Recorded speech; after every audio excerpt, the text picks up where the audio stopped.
Hello everyone, how are you? I hope you all are fine. आज हम लोग national institute of open schooling का secondary course psychology का module 5 health and well being lesson 19 mental health and hygiene का बचा हुआ part आज हम लोग कंप्लीट करने वाले हैं। तो चलिए शुरू करते हैं। Hello dear learner of NIOS. Today we are going to cover up section 19.5 strategies for time management. You know that we have only 24 hours in a day to perform all the activities. We generally fail to organize activities according to the time available. This creates a lot of pressure, tension and frustration. This happens because we do not allot a fixed time for any activities. This habit often results in doing inappropriate activity at an inappropriate time.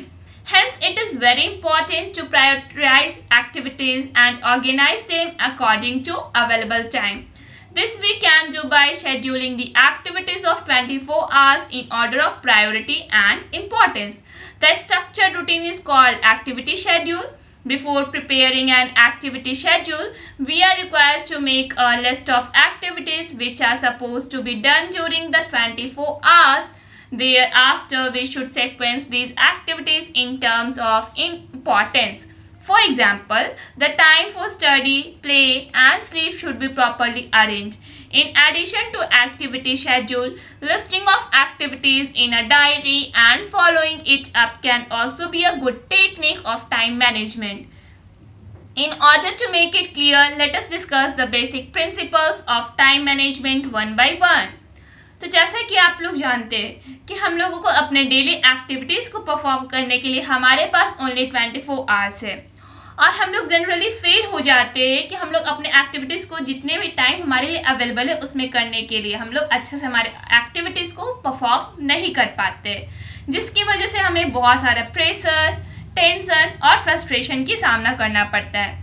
ऐसा क्यों होता है? क्योंकि हम लोग किसी भी activities को परफॉर्म करने के लिए एक फिक्स टाइम अलॉट नहीं करते और ये जो हैबिट है जिसकी वजह से क्या होता है कि हम लोग इनअप्रोप्रिएट एक्टिविटी को इनअप्रोप्रिएट टाइम पर करते हैं। इसलिए हमारे लिए ज़रूरी है कि हम लोग जो भी एक्टिविटीज़ को कर रहे हैं उससे पहले हम लोग प्रायोरिटी देना सीखें कि कौन सा जो एक्टिविटी हमारे लिए प्रायोरिटी वाला है, ज़्यादा इम्पॉर्टेंस है और उसे ऑर्गेनाइज करना है अवेलेबल टाइम के अनुसार।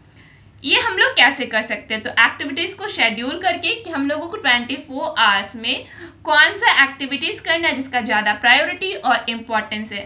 स्ट्रक्चर्ड रूटीन को एक्टिविटी शेड्यूल भी बोला जाता है। एक्टिविटी शेड्यूल को प्रिपेयर करने से पहले हम लोगों को एक्टिविटीज़ के लिस्ट बनाने हैं जो कि हमें 24 आवर्स के बीच में करना है। उसके बाद सीक्वेंस लगाना है इन एक्टिविटीज़ में कि कौन सा ज़्यादा इम्पोर्टेंस वाला है।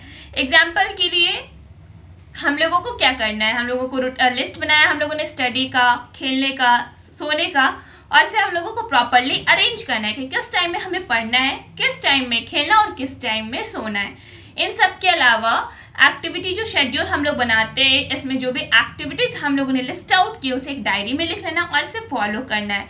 ये भी एक गुड टेक्निक है टाइम मैनेजमेंट का। इसे क्लियर समझने के लिए चलिए हम लोग basic principles of time management को एक एक करके पढ़ते हैं। यहाँ पे एक एक्टिविटी है manage your time. Activity first, preparing a list of work. हम लोगों को काम करने का एक लिस्ट को प्रिपेयर करना है। स्ट्रैटेजी क्या करना है हम लोगों का होना चाहिए इसमें? You can plan it one day in advance at night. Try to prepare a list of work you have to accomplish next day. Identify and list all that you have to do. आप लोगों को एक दिन पहले रात में कि आप नेक्स्ट डे क्या करने वाले हो उसको प्लान करना है। आपको कोशिश करना है कि आप एक काम के लिस्ट को प्रिपेयर करें जिसे आप नेक्स्ट डे अकम्प्लिश करने वाले हो, पूरा करने वाले हो और उसमें लिस्ट में से आपको आइडेंटिफाई करना है कि आप क्या करने वाले हो next day. Second one is prioritise the list. अब अपने लिस्ट को प्रायोरिटी देना है। From the list you have prepared for the day, prioritise the work. Put the toughest task first and keep the easiest task for the later part of the day. When you are tired and low on energy, take best advantage of the hours when you work best. अब आपने जो भी list prepare करा है पूरे दिन के लिए, उसमें से आप अपने वर्क को प्रायोरिटी देंगे। जो सबसे टफ टास्क है उसे आप पहले करोगे, उसके बाद जो सबसे इजीएस्ट टास्क है उसको दिन के बचे हुए पार्ट में करोगे।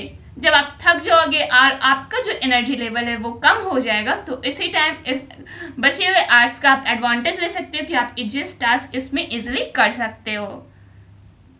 Third one is identify uninterrupted periods. अब आपको पहचानना है अनइंटरप्टेड पीरियड्स को। इसकी स्ट्रेटजी क्या है? सम टास्क में require sustained attention and uninterrupted periods. Keep such tasks for periods when you can devote time without any interruption. कुछ ऐसे भी टास्क होते हैं जिसमें अटेंशन और अनइंटरप्टेड पीरियड्स की ज़रूरत होती है। ऐसे टास्क को क्या करना है कि उस पीरियड्स में रखना है जब आप पूरा टाइम दे सकते हो उस काम को करने के लिए बिना किसी इंटरप्शन के। Fourth one is flexible schedule. आपका जो शेड्यूल होना चाहिए फ्लेक्सिबल होना चाहिए। You should be prepare to face events that are not planned and you did not expect them. Thus be flexible to handle such unexpected events. अब आपको कुछ ऐसे इवेंट्स के लिए प्रिपेयर होना चाहिए होगा जो आपने प्लान नहीं करा है, अपने लिस्ट में नहीं लिखा है, या फिर आपको जिसकी उम्मीद नहीं है। आप अगर हमेशा पहले से ही तैयार रहेंगे तो आप किसी भी अनएक्सपेक्टेड इवेंट्स को फ्लेक्सिबली हैंडल कर सकते हो। Fifth one is time of exercise. Set aside some time in your daily schedule for exercise and yoga. Time spent on such activities helps to maintain good mental and physical health and results in increased productivity. अब आपको क्या करना है कि daily schedule आपने जो बनाया है उसमें से कुछ टाइम आप अपने एक्सरसाइज और योगा को दें। आप जो भी एक्टिविटीज कर रहे हो उस पर टाइम स्पेंड तो कर रहे हो, और अगर आप फिजिकल हेल्थ पे ध्यान देते हो तो आपका गुड मेंटल हेल्थ और फिजिकल हेल्थ बनेगा, जिसकी वजह से आप जो भी काम करोगे उसका जो प्रोडक्टिविटी है वो इंक्रीज हो जाएगा।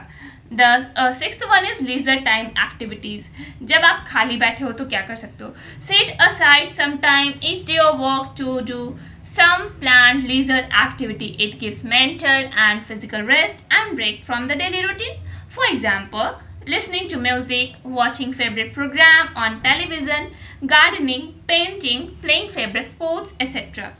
तो आप डेली एक्टिविटीज जो भी परफॉर्म कर रहे हो उसमें से आपको कुछ प्लान करना है लीजर एक्टिविटी के लिए। ये आपको मेंटली और फिजिकली रेस्ट देता है और ब्रेक देता है आपके डेली रूटीन से। एग्जाम्पल के लिए इस टाइम पे आप क्या कर सकते हो?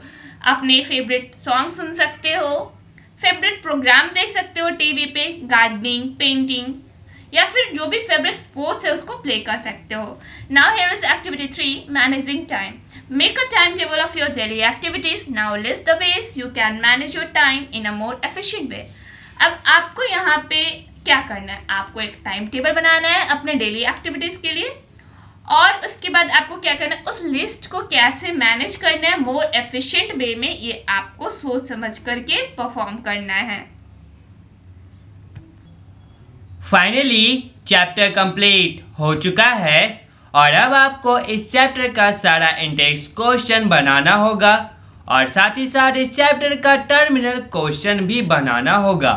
ये रहा टर्मिनल क्वेश्चन और यहाँ से सारे इंडेक्स क्वेश्चन का आंसर दिया गया है। पहले खुद से बनाने का प्रयास करें, फिर आंसर की हेल्प लें। That's all for today. Thank you everyone.